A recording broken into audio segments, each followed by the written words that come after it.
So మన రాజశేఖర్ గారు దాదాపు గత ఒక సంవత్సరం నుంచి డ్రోన్ పైన ఉపాధి పొందుతున్నారు.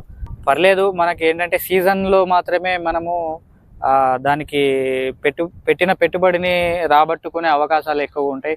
అన్ సీజన్లో కొంచెం తక్కువగా ఉంటుంది. సో దీన్ని కూడా మనం గమనించి డ్రోన్ అనేది ఉపయోగించుకోవాలి. సో జనరేటర్ కూడా మెయింటైన్ చేయాలి, ఎందుకంటే మనకు ఫీల్డ్లో వెళ్ళినప్పుడు అన్ని చోట్లలో కరెంటు ఉండే అవకాశాలు చాలా తక్కువ ఉంటాయి కాబట్టి. సో జనరేటర్ ఖర్చు ఎంత ఉంటుంది? జనరేటర్ మేము వచ్చేసి చైనా జనరేటర్ తీసుకున్నాం. 50,000 బండి. 50,000. So generator 50,000, 6,20,000 drone plus extra బ్యాటరీలు 60,000.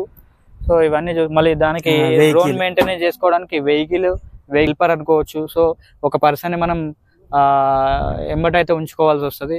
సో ఇవన్నీ దృష్టిలో పెట్టుకొని ఇంకెవరైనా డ్రోన్ కొనుగోలు చేసుకోవాలి అనుకుంటే ఇవన్నీ ఆలోచించి ముందడుగు వేయగలసి.